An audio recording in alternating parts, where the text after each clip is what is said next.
जो अटल बिहारी वाजपेयी जी ने कहा था, सिंधी में भारत की आत्मा बोलती है, सिंधी में भारत की आत्मा बोलती है। सिंधी का रक्षण और विकास हमारे देश के सांस्कृतिक विकास का ही एक अंग है। मैं हिंदी भाषी हूं, लेकिन सिंधी मेरी मौसी है और मैं सिंधी का उतना ही आदर करता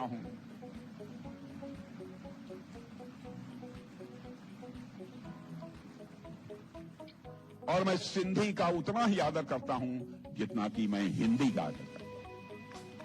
अटल बिहारी वाजपेयी जी ने कहा, यह स्टेटमेंट इस बात का सबूत है कि हम हमेशा से ही सिंधी लोगों के सम्मान के लिए खड़े हुए हैं, उनके हक के लिए खड़े हुए हैं और सिंधी समाज के अधिकार के लिए बहरे भाइयों खड़े हुए हैं और भविष्य में भी जब भी जरूरत होगी खड़े होते रहेंगे।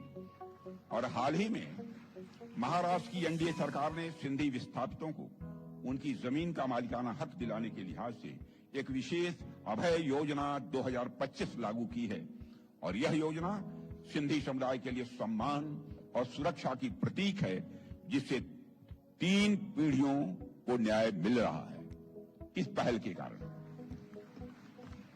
और मैं यहां पर आदरणीय लाल कृष्ण आडवाणी जी का भी जिक्र करना चाहता हूं। हमारे नेता थे, आज हैं।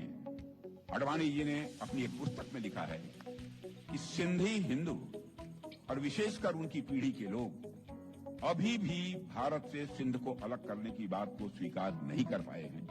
न केवल सिंध में बल्कि पूरे भारत में हिंदू सिंधु नदी को पवित्र मानते थे।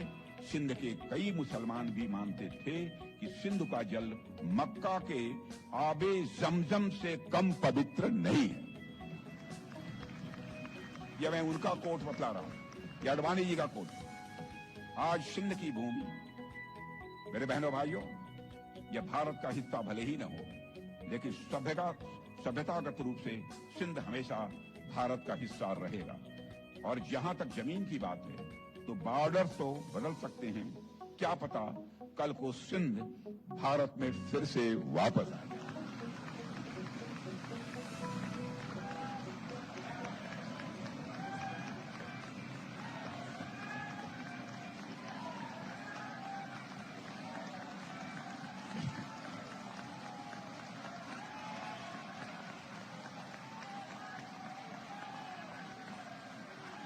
लेकिन सिंध के